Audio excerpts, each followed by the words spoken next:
Heidi by Johanna Spyri. Read aloud by Samantha Dunn. Chapter 14. The Coat with the Silver Buttons. The next afternoon, Heidi was standing under the waving trees waiting for her grandfather, who was going down with her to grandmother's and then on to Dorfley to fetch her trunk. She was longing to know how grandmother had enjoyed her white bread and impatient to see and hear her again. The grandfather came out, gave a look round, and then called to her in a cheerful voice, "Well, now we can be off." It was a Saturday, a day when Uncle made everything clean and tidy inside and outside the house. He had devoted the morning to this work, so as to be able to accompany Heidi in the afternoon, and the whole place was now as spick and span as he liked to see it. They parted at the grandmother's cottage, and Heidi ran in. The grandmother had heard her steps approaching and greeted her as she crossed the threshold. "Is it you, child? Have you come again?" Then she took hold of Heidi's hand and held it fast in her own, for she still seemed to fear that the child might be torn from her again. She told Heidi how much she had enjoyed the white bread and how much stronger she felt already for having been able to eat it. And then Peter's mother went on and said she was sure that if her mother could eat like that for a week, she would get back some of her strength. "I know, grandmother, what I will do," said Heidi eagerly. "I will write to Clara, and she will send me as many rolls again, if not twice as many, as you have already, for I had ever such a large heap in the wardrobe. And when they were all taken away, she promised to give me back as many, and she would do so, I am sure." "That is a good idea," said Brigida, "but then they would get hard and stale. Well, the baker in Dorfley makes the white rolls, and if we could get some of those. Oh, but I can only just manage to pay for the black bread." A further bright thought came to Heidi, and with a look of joy, "Oh, I have lots of money, grandmother," she cried gleefully, skipping about the room in her delight, "and I know now what I will do with it. You must have a fresh white roll every day and 2 on Sunday, and Peter can bring them up from Dorfley." "No, no, child," answered the grandmother. "I cannot let you do that.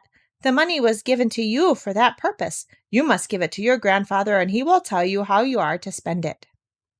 But Heidi was not to be hindered in her kind intentions, and she continued to jump about, saying over and over again, in a tone of exultation, "Now grandmother can have a roll every day, and we'll grow quite strong again.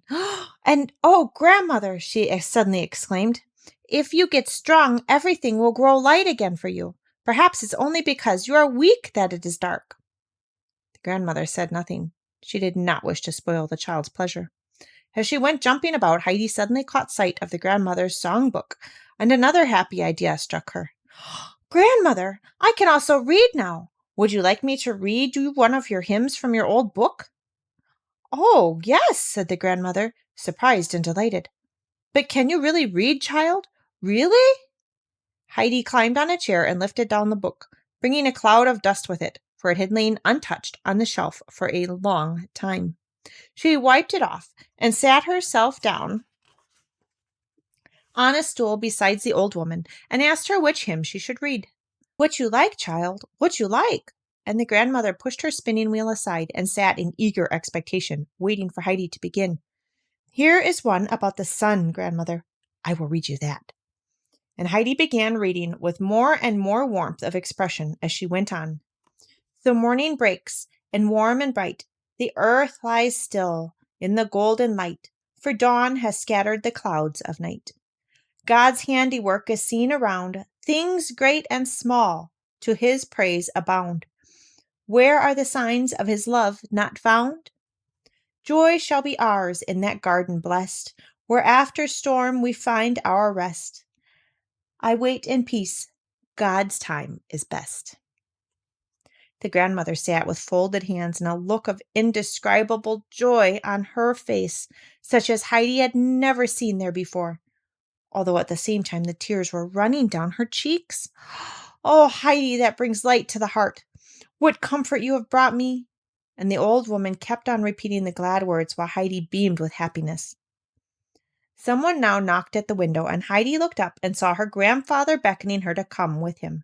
She promised the grandmother before leaving her that she would be with her the next day, and even if she went out with Peter, she would only spend half the day with him, for the thought that she might make it light and happy again for the grandmother gave her the greatest pleasure. greater even than being out on the sunny mountain with the flowers and goats.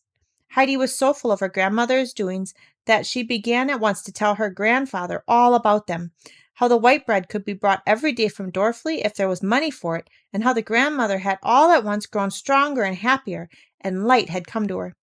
If the grandmother won't take the money, grandfather, will you give it to me? And I can then give Peter enough every day to buy a roll and 2 on Sunday? But how about the bed? Said her grandfather. It would be nice for you to have a proper bed, and there would be plenty for the bread. But Heidi gave her grandfather no peace till he consented to do what she wanted.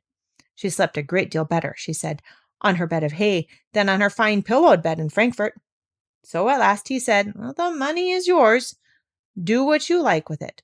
You can buy bread for grandmother for years to come with it.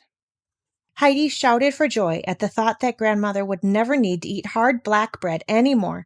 And, oh, grandfather, she said, everything is happier now than it has ever been in our lives before. And she sang and skipped along, holding her grandfather's hand as light-hearted as a bird. But all at once she grew quiet and sad. If God had let me come at once as I had prayed, then everything would have been different, and I should only have had a little bread to bring to grandmother, and I should have not been able to read, which is such a comfort to her. So we will pray every day, won't we, grandfather? And never forget him again, or else he may forget us. And supposing one does forget him, said the grandfather in a low voice, then everything goes wrong. For God lets us then go where we like, and when we get poor and miserable and begin to cry about it, no one pities us, but they say, you ran away from God, and so God, who could have helped you, left you to yourself. Well, that is true, Heidi. Where did you learn that? From Grandmama Sassman. She explained it all to me. The grandfather walked on for a little while without speaking. Then he said, as if following his own train of thought, and if it once is so, it is so always. No one can go back, and he whom God has forgotten is forgotten forever. Oh, no, grandfather, we can go back, for grandmama told me so, and it was in the beautiful tale in my book. But you have not heard that yet. But we shall be home directly. Now and then I will read it to you, and you will see how beautiful it is. And in her eagerness, Heidi struggled faster and faster up the steep ascent, and they were no sooner at the top than she let go of her grandfather's hand and ran into the hut. The grandfather slung the basket off his shoulders, in which he had brought up part of the contents of the trunk, which was too heavy to carry up as it was. Then he sat down on his seat and began thinking. Heidi soon came running out with her book under her arm, and in a sympathetic voice began to read the story of the prodigal son. Isn't that a beautiful tale, grandfather? Said Heidi, as the latter continued to sit without speaking, for she had expected him to express pleasure and astonishment.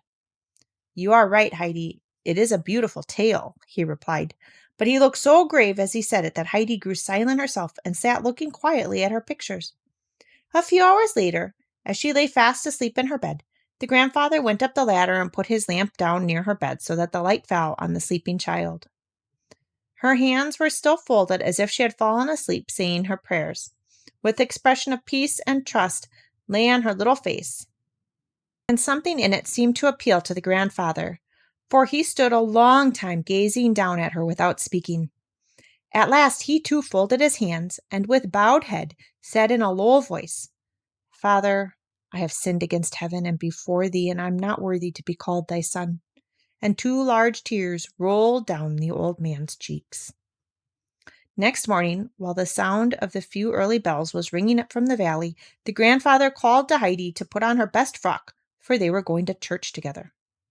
She was not long getting ready, for it was an unusual summons from her grandfather. She put on her smart Frankfurt dress and soon went down. But when she saw her grandfather, she stood still, gazing at him in astonishment. Why, grandfather, she exclaimed, I never saw you look like that before. And the coat with the silver buttons? Oh, you do look nice in your Sunday coat. The old man smiled and replied, And you too. Now come along.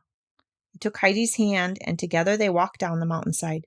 The bells were ringing in every direction now, sounding louder and fuller as they neared the valley, and Heidi listened to them with delight. Hark, grandfather, it's like a great festival. The congregation had already assembled, and the singing had begun when Heidi and the grandfather entered the church at Dorfli and sat down at the back. But before the hymn was over, everyone was nudging his neighbor and whispering, "Do you see? Uncle is in church." Soon everybody in the church knew of Uncle's presence, and the women kept on turning around to look and quite lost their place in the singing. At the close of the service, Uncle took Heidi by the hand, and on leaving the church made his way towards the pastor's house, the rest of the congregation looking curiously after him, some even following to see whether he went inside the pastor's house, which he did. Then they collected in groups and talked over this strange event, keeping their eyes on the pastor's door, watching to see whether Uncle came out looking angry and quarrelsome, or as if the interview had been a peaceful one, for they could not imagine what had brought the old man down and what it all meant. Some, however, adopted a new tone and expressed their opinion that Uncle was not so bad after all as they thought. For see how carefully he took the little one by the hand? And others responded and said they had always thought people had exaggerated about him, that if he was so downright bad, he would be afraid to go inside the pastor's house. Meanwhile, Uncle had gone into the pastor's house and knocked at the study door. The pastor came out and shook hands warmly with him, and Uncle was unable at first to speak, for he had not expected such a friendly reception. At last he collected himself and said, "I have come to ask you, Pastor, to forget the words I spoke to you when you called on me, and I beg you not to owe me ill will for having been so obstinately set against your well-meant advice. You were right, and I was wrong. But I have now made up my mind to follow your advice and to find a place for myself at Dorfli for the winter, for the child is not strong enough to stand the bitter cold up on the mountain. And if the people down here look askance at me, as at a person not to be trusted, I know it is my own fault." The pastor's kindly eyes shone with pleasure. He pressed the old man's hand in his and said with emotion, "Neighbor, I am greatly rejoiced. You will not repent coming to live with us again. As for myself, you will always be welcome as a dear friend and neighbor, and I look forward to our spending many a pleasant winter evening together, and we will find some nice friends, too, for the little one." And the pastor laid his hand kindly on the child's curly head and took her by the hand as he walked to the door with the old man. He did not say good-bye to him till they were standing outside, so that all the people loitering about saw him shake hands, as if parting reluctantly from his best friend. The door was hardly shut behind him before the whole congregation now came forward to greet Uncle, everyone striving to be the first to shake hands with him. Most of his friends accompanied him, and Heidi some way up the mountain, and each as they bid him goodbye made him promise that, when he came down, he would without fail come and call. As the old man at last stood alone with the child, watching the retreating figures, there was a light upon his face, as if reflected from some inner sunshine of heart. Heidi looked up at him with clear, steady eyes, said, "Grandfather, you look nicer and nicer today. I never saw you quite like that before." "You think so?" he answered with a smile. "Well, yes, Heidi, I am happier today than I deserve, happier than I had thought possible. It is good to be at peace with God and man. God was good to me when he sent you to my hut." When they reached Peter's home, the grandfather opened the door and walked straight in. "Good morning, grandmother," he said. "I think we shall have to do some more patching up before the autumn winds come." "Well, if it is not Uncle," cried the grandmother in pleasant surprise, "that I should live to see such a thing, and now I can thank you for all that you have done for me. May God reward you, may God reward you." She stretched out a trembling hand to him, and the grandfather shook it warmly. At this moment, Peter rushed in, evidently in a great hurry, knocking his head violently against the door in his haste, so that everything in the room rattled. Gasping and breathless, he stood still after this and held out a letter. This was another great event, for such a thing had never happened before. The letter was addressed to Heidi, and had been delivered at the post office in Dorfli. They all sat down round the table to hear what was in it, for Heidi opened it at once and read it without hesitation. The letter was from Clara, who wrote that the house had been so dull since Heidi left that she did not know what to do, and she had at last persuaded her father to take her to the baths at Rotgatz in the coming autumn. Grandmamma had arranged to join them there, and they both were looking forward to paying her and her grandfather a visit. and Grandmama sent a further message to Heidi, which was that the letter had done quite right to take the rolls to the grandmother. And so that she might not have to eat them dry, she was sending some coffee, which was already on its way. Grandmama hoped when she came to the Alm in the autumn that Heidi would take her to see her old friend. There were exclamations of pleasure and astonishment on hearing this news, and the afternoon soon passed in discussing plans for the coming visit. Then the old man and Heidi started back up the mountain, promising the grandmother that they would come again next day.